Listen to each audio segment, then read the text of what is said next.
student, in this video we are going to start second part of the chapter 11, that is force and pressure. So students, हम लोगों ने previous video में force के बारे में पढ़ा था। फोर्स इंट्रैक्शन के कारण लगता है, इसके अलावा एक्सप्लोरिंग फोर्सेस देखा था, और इसके अलावा हम लोगों ने मैग्नीट्यूड को देखा था। तो ये सारी चीज़ हमने फर्स्ट पार्ट पे इसके देखा था। आज हम लोग देखेंगे forces can change shape of an object. जो फोर्स होता है वो किसी भी ऑब्जेक्ट का शेप को चेंज कर सकता है। हम लोग इसके बारे में समझेंगे। What do you conclude from the observation noted in table 11.2?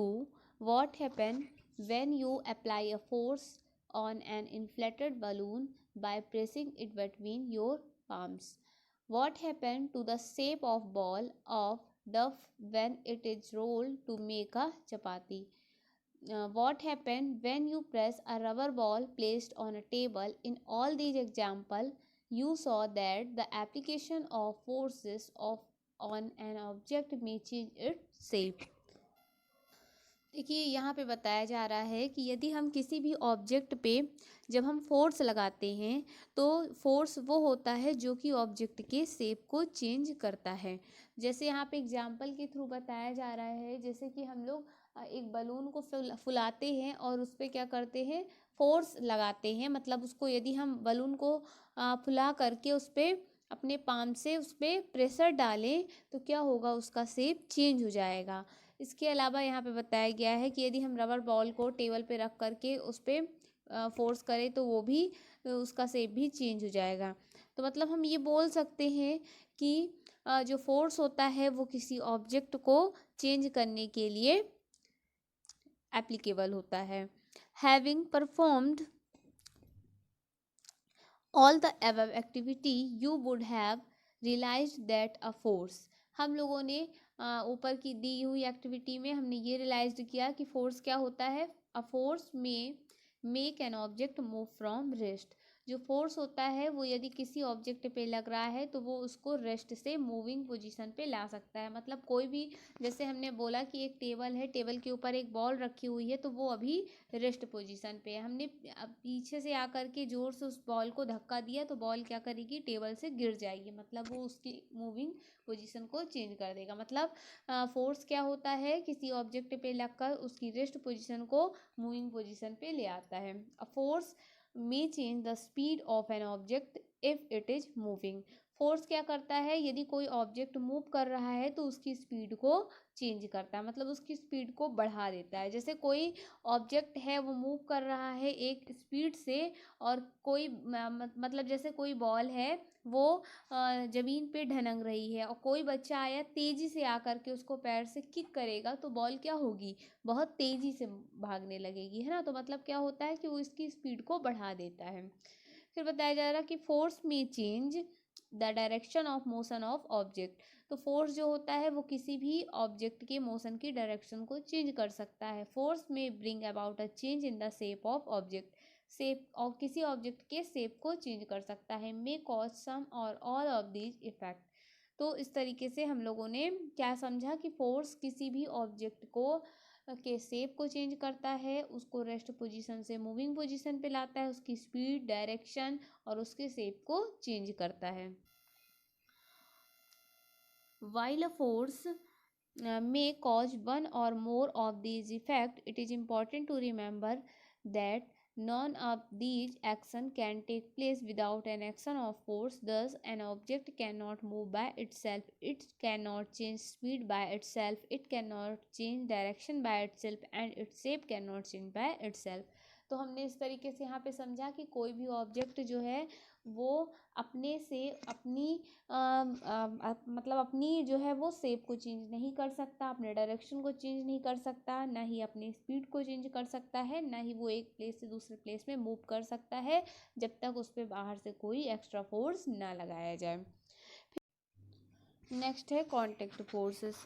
तो देखिए, जो फोर्स होता है वो टू टाइप का होता है, एक होता है कॉन्टेक्ट फोर्स और एक होता है नॉन कॉन्टेक्ट फोर्स। तो कॉन्टेक्ट फोर्स वो होता है जब हम किसी ऑब्जेक्ट के कॉन्टेक्ट पे आ करके फोर्स उस पर अप्लाई करें उसे बोलते हैं कांटेक्ट ऑफ फोर्स। जैसे कोई बुक रखी हुई हो टेबल पे, तो आप उसको क्या करेंगे, उसको टच करने के लिए उसके कांटेक्ट में आएंगे और उसको फोर्स करेंगे, उठाएंगे, तो वो क्या कहलाएगा, कांटेक्ट ऑफ फोर्स कहलाएगा। तो इसको हम लोग वन बाय वन करके अच्छी डिटेल से इसको समझेंगे और इसके एग्जाम्पल के साथ।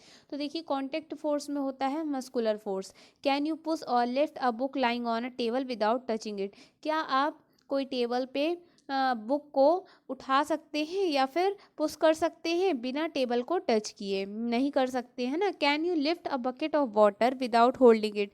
क्या आप एक वाटर से भरी हुई बाल्टी को उठा सकते हैं बिना टच किए हुए? Generally to apply a force on an object your body has to be in contact with the object. Generally क्या होता है, जब हम किसी ऑब्जेक्ट पे फोर्स लगाते हैं तो हमारी जो बॉडी है वो ऑब्जेक्ट के कांटेक्ट पे आती है।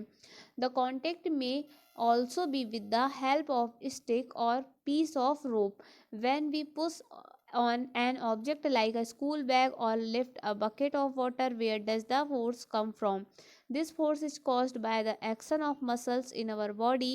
The force resulting due to the action muscles is known as a muscular force. देखिए क्या होता है, जब भी हम किसी रोप को खींचते हैं या हम किसी बाल्टी को, पानी से भरी हुई बाल्टी को उठाते हैं, या फिर आप कभी किसी अपने स्कूल बैग को उठाओ, तो सब में क्या होता है, फोर्स लगता है। और ये फोर्स कहाँ से आता है? ये फोर्स हमारे बॉडी के टच करने से आता है।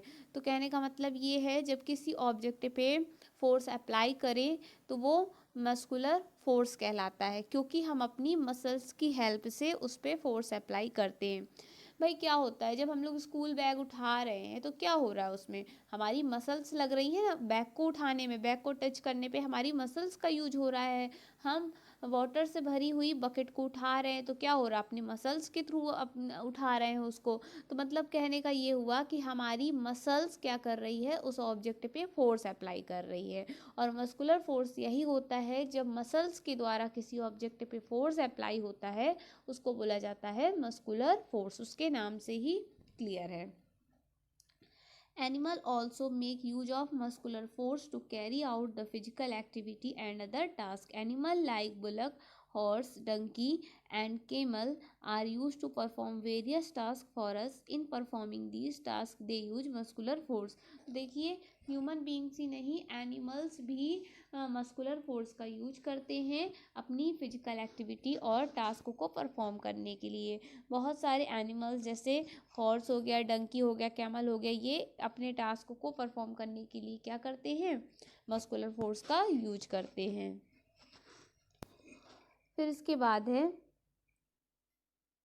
since muscular force can be applied only when it is in contact with an object, it is also called contact force. Are there other type of contact force? Let us find out. तो इस तरीके से जो muscular force होता है वो तभी apply हो सकता है किसी ऑब्जेक्ट में जब उसको क्या हो, कांटेक्ट में आते हैं, जब वो कांटेक्ट में आता है ऑब्जेक्ट के, है ना। जैसे हम लोग मस्कुलर फोर्स अप्लाई कर रहे हैं, तो हम जब किसी ऑब्जेक्ट के कांटेक्ट पे आएंगे तभी उस पर मस्कुलर फोर्स लग सकता है। इसलिए इस फोर्स को क्या बोला जाता है, कांटेक्ट फोर्स बोला जाता है, क्योंकि हम किसी भी ऑब्जेक्ट के कांटेक्ट पे आएंगे तभी मस्कुलर फोर्स लगेगा। तो चलिए इसी तरीके से हम लोग और फाइंड करते हैं और कौन से ऐसे फोर्स होते हैं। तो friction, recall some of their your experience ball rolling along the ground, gradually slow down and finally come to the rest. When we stop pedaling a bicycle, it gradually slow down and finally come to a stop. A car or a scooter also come to rest once its engine is switched off. Similarly, a boat comes to rest if we stop rowing it. Can you add some more such experience? तो देखिए यहाँ पे friction को explain किया जा रहा है देखिए क्या हो रहा है कि एक बॉल है जो कि रोलिंग कर रही है ग्राउंड पे, तो अचानक से वो क्या हो जाती है, स्लो हो जाती है। स्लो होने के बाद रेस्ट पोजीशन पे आ जाती है। इसी तरीके से जब हम लोग क्या करते हैं, बाइसिकल के पैडल को स्टॉप करते हैं तो वो अचानक से स्लो होने लगता है, फिर फाइनली वो रुक जाता है। इसी तरह से कार और स्कूटर वगैरह जो होते हैं, उनके इंजन को जब स्विच ऑफ किया जाता है तो वो धीरे धीरे करके रेस्ट पोजीशन पे आते हैं। तो ऐसा क्यों होता है, हम लोग और एक्सपीरियंस के थ्रू समझते हैं। The force of responsible for changing the state of motion of object in all these examples is the force of friction। देखिए हमने इस एग्जाम्पल्स में क्या देखा कि जो फोर्स होता है वो किसी भी ऑब्जेक्ट जो कि स्टेट जो भी मोशन कर रहा है ना, तो वो क्या होता है, फोर्स रिस्पॉन्सिबल होता है उसकी स्टेट को चेंज करने के लिए, जिसे फ्रिक्शन बोलते हैं। It is the force of friction between the surface of the ball and ground that brings the moving ball to rest. तो देखिए फ्रिक्शन फोर्स कहाँ लगता है, जैसे कोई बॉल ग्राउंड पे रोल कर रही है तो सरफेस ऑफ द बॉल यानी बॉल के सरफेस और ग्राउंड के बीच में एक फोर्स लगता है जो कि बॉल को रेस्ट करने पे हेल्प करता है। Similarly friction between water and the boat bring it to a stop once you stop rowing. इसी तरीके से जब बोट जो है वो पानी में चलती है तो वाटर और बोट के बीच में एक फोर्स लगता है जिसे हम लोग फ्रिक्शन फोर्स कहते हैं, जो कि बोट को स्टॉप करने पे हेल्प करती है। The force of friction always act on all the moving object and its direction is always opposite to the direction of motion. Since the force of friction arises due to contact between surface, it is also an example of contact force. You will learn more about this force in chapter 12. You may be wondering whether it is essential for an agent applying a force on an object to be always in contact with it. Let us find out। देखिए friction क्या होता है, जब हम किसी object पे force लगाते हैं तो जो फ्रिक्शन होता है वो अपोजिट साइड पे लगता है, ठीक है ना। मतलब फ्रिक्शन वो फोर्स होता है जो किसी भी ऑब्जेक्ट पे अपोजिट साइड पे फोर्स लगता है। मतलब जैसे कि हम ज़मीन पे चलते हैं तो अपने पैर को आगे बढ़ाते हैं, ठीक है, तो हम आगे बढ़ाने के लिए फोर्स लगा रहे हैं अपने पैर पे, तो फ्रिक्शन फोर्स क्या होता है, पीछे की ओर लगता है। मतलब वो पैर को पीछे करने के लिए फोर्स लगाता है, और यही कारण है कि हम चलते चलते क्या हो जाते हैं, रुक जाते हैं। तो इसी तरीके से कोई भी ऑब्जेक्ट, जैसे आप समझ लीजिए, जैसे यहाँ पे कोई ऑब्जेक्ट है, मान लीजिए कोई ऑब्जेक्ट है वो इस डायरेक्शन पे मूव कर रहा है, इस पे कोई पर्सन आया और उसको क्या किया, धक्का दिया ताकि ये कोई ऑब्जेक्ट है वो आगे की ओर मूव करे, तो जो फ्रिक्शन होगा ना वो उस ऑब्जेक्ट को पीछे की ओर लाएगा। तो इस तरीके से होता है। मतलब फ्रिक्शन जो होता है वो किसी भी ऑब्जेक्ट पे लगने वाले फोर्स के अपोजिट डायरेक्शन पे होता है। आप इस तरीके से फ्रिक्शन को समझ सकते हैं। अब हम लोग पढ़ेंगे नॉन कॉन्टेक्ट फोर्स के बारे में। मतलब ऐसा फोर्स जिसको लगने के लिए कॉन्टेक्ट में आना जरूरी नहीं होता। तो उसका एग्जाम्पल होता है magnetic force. Does the magnet on the roller begin to move when the other magnet is brought near it. हम लोग देखते हैं कि एक मैग्नेट के नज़दीक पे यदि कोई भी चीज़ हम लेके आते हैं तो वो क्या होता है, अगला अगला जो ऑब्जेक्ट होता है वो भी उसके कांटेक्ट में आना स्टार्ट हो जाता है। Does it always move in the direction of the approaching magnet, what do these observation suggest, does it mean that some force must be active between the two magnet. तो मतलब जो दो magnet होता है उसके बीच में कोई ना कोई फोर्स लगता है जिसके कारण कोई अदर ऑब्जेक्ट उसके कांटेक्ट में आ जाता है। You have learnt in class 6 that like pole of two magnet repel each other and unlike pole attract each other। देखिए आप लोगों ने क्लास 6 में पढ़ा है कि जो दो मैग्नेट होते हैं वो यदि लाइक पोल के होते हैं तो एक दूसरे को रिपल करते हैं। इस तरीके से देखिए जैसे ये एक मैग्नेट है, ये यहाँ पे नॉर्थ पोल है उस पर, और यहाँ पे साउथ पोल है, ठीक है। तो क्या होता है जब अपोजिट पोल्स होते हैं, मतलब अनलाइक पोल होते हैं, ठीक है, ये नॉर्थ है ये साउथ है, तब इस कंडीशन पे क्या होता है, अट्रैक्शन होता है। मतलब इस तरीके से ये आपस में एक दूसरे के नज़दीक आएंगे, अट्रैक्शन होगा, है ना। और यदि वहीं जो लाइक पोल्स है, मतलब ये नॉर्थ है और दूसरा हमने मैग्नेट रखा उसका भी ये नॉर्थ पोल है, मतलब दो पोल सेम सेम है, तो क्या होगा इस कंडीशन पे रिफ्लेक्शन होगा, मतलब दोनों ही पोल आपस मतलब दोनों ही मैग्नेट क्या हो करेंगे, एक दूसरे को रिपल करेंगे। तो इस तरीके से ये चीज़ हम लोगों ने पढ़ा है क्लास 6 में। Attraction or repulsion between objects can also be seen as another form of pull or push. Do you have to bring the magnet in contact for observing the force between them? A magnet can exert a force on another magnet without being in contact with it. The force exerted by a magnet is an example of non-contact force. देखिए magnet क्या करती है, जो magnet क्या होता है वो force exert करती है दूसरे ऑब्जेक्ट पे बिना कांटेक्ट के आए, जिसे नॉन कांटेक्ट फोर्स कहते हैं। अब देखिए भाई मैग्नेट है, उसको हम क्या करते हैं, किसी कोई आयरन के ऑब्जेक्ट के सामने हम लोग लाते हैं तो देखते हैं तो क्या होता है, दूर से ही मैग्नेट रखा रहेगा कोई लोहे की वस्तु के ऊपर, तो वो लोहे की वस्तु जो होगी अपने आप अट्रैक्ट हो जाती है मैग्नेट की ओर।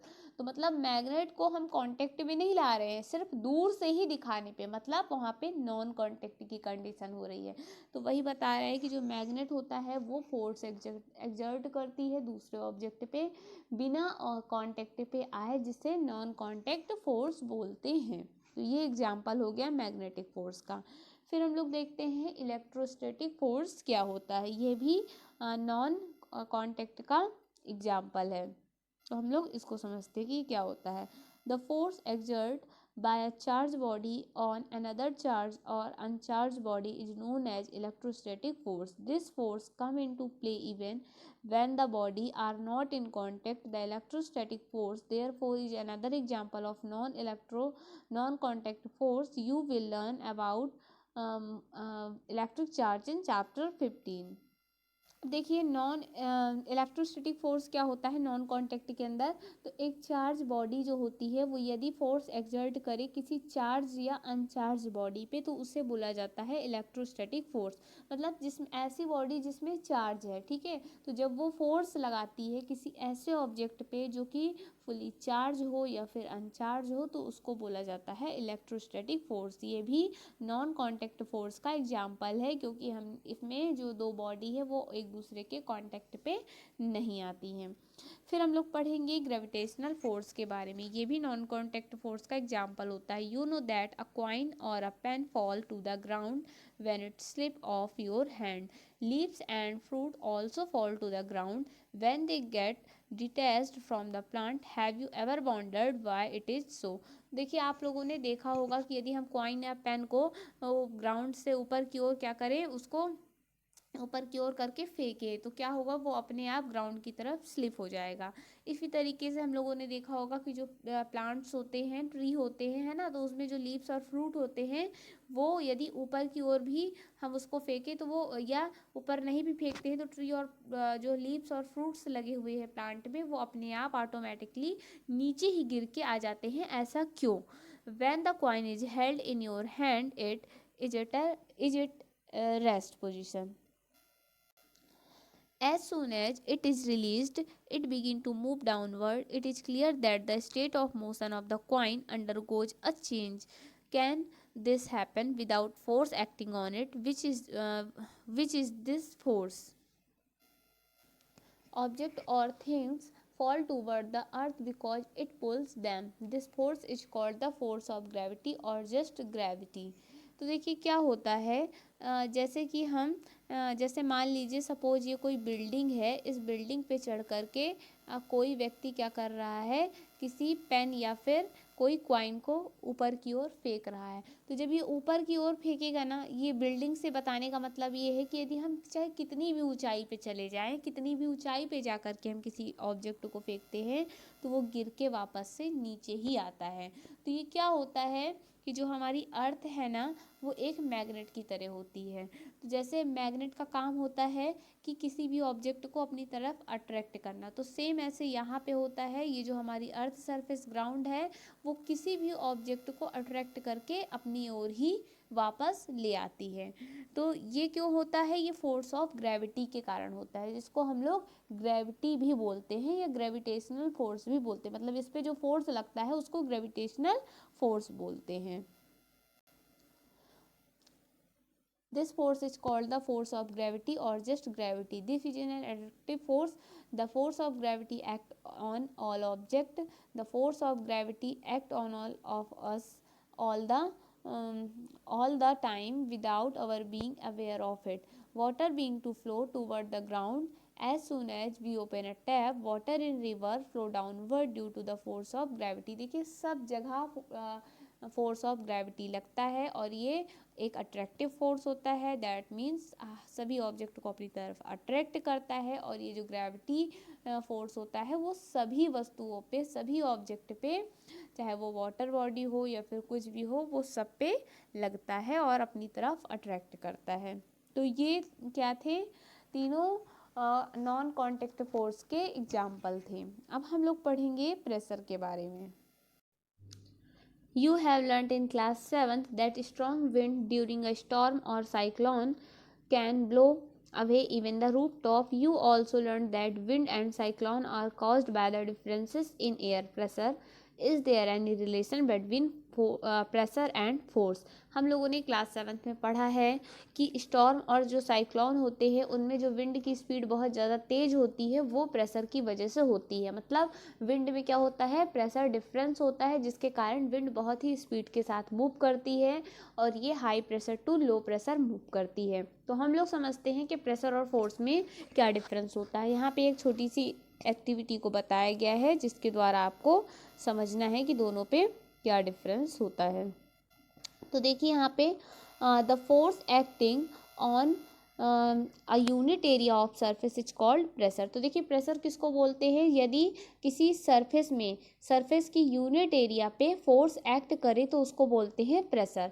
प्रेशर इक्वल टू होता है force upon area on which it act. तो ये इंपॉर्टेंट है बहुत ज़्यादा, ये फॉर्मूला जो है वो बहुत ज़्यादा इम्पॉर्टेंट है, ये आपके आगे क्लास के लिए भी इम्पॉर्टेंट होता है। तो यहाँ से हम लोगों ने फोर्स की डेफिनेशन को पढ़ा। फिर हम लोग देखेंगे pressure exerted by liquid and gases. देखिए जो प्रेशर होता है वो लिक्विड और गैस पे भी एक्सर्ट करता है। मतलब लिक्विड और गैस पे भी क्या होता है? प्रेशर होता है। तो यहाँ पे एक्टिविटी के थ्रू इसको एक्सप्लेन किया गया है। इसमें बहुत सारी एक्टिविटी बताई गई हैं, तो इसको आप लोगों को खुद से करना है। अब हम लोग नेक्स्ट पढ़ेंगे एटमॉस्फेरिक प्रेशर। एटमॉस्फेरिक प्रेशर क्या होता है? You know that there is air all around us. This envelope of air is known as the atmosphere. देखिए हम लोग जानते हैं कि हमारे आसपास चारों तरफ एयर है और इसे क्या बोलते हैं? This envelope of air is known as the atmosphere. इसको एटमॉस्फेयर बोलते हैं। The atmosphere air extended up to many kilometre above the surface of the earth. तो देखिए जो एटमॉस्फेरिक एयर होती है वो हमारे अर्थ सरफेस से कई किलोमीटर तक होती है। The pressure exerted by this air is known as atmospheric pressure.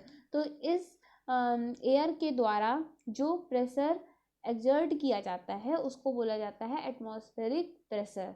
We know that pressure is force per unit area. हम लोग जानते हैं कि प्रेशर क्या होता है? किसी सरफेस के पर यूनिट एरिया पे लगने वाला फोर्स होता है। If we imagine a unit area and a very long cylindrical standing on it filled with air, then the force of gravity on the air in this cylinder is the atmospheric pressure। देखिए यदि हम लोग एक cylinder लें और उसमें air भर दें तो हम लोग देखेंगे कि वो जो एयर है वो नीचे साइड जा कर के प्रेशर एक्सर्ट करेगा। वही यहाँ पे बताया जा रहा है कि एटमॉस्फेरिक प्रेशर भी इसी तरीके से होता है। यदि हम सिलेंडर पे एयर लेके भरते हैं तो उस पर क्या होता है? जो नीचे साइड जा कर के प्रेशर हमें फील होगा, प्रेशर हमें पता चलेगा। फिर इसमें बताया गया है the weight of air in a column of the height of the atmosphere and area 10 centimeter into 10 centimeter is as large as 1000 kilogram. The reason we are not crushed under this weight is that the pressure inside our body is equal to the atmospheric pressure. That cancels to the pressure from outside. देखिए यहाँ पे बताया जा रहा है यदि हम पे चारों तरफ से प्रेशर होता है, एक्सर्ट होता है, लेकिन हम उसको फील क्यों नहीं कर पाते हैं। देखिए हम जहाँ पे भी जिस सरफेस पे रहते हैं ना, तो हम लोग चलते हैं तो क्या कर रहे हैं, प्रेशर लगा रहे हैं। उसके अपोजिट में भी हमारे पास फोर्स लगता है ना। और मतलब इस तरीके से हमारे चारों तरफ कई तरीके के प्रेशर फोर्स लगते हैं, लेकिन हमें ये फील नहीं होते हैं। क्यों? तो इसका रीज़न ये होता है कि जब हमारी बॉडी पे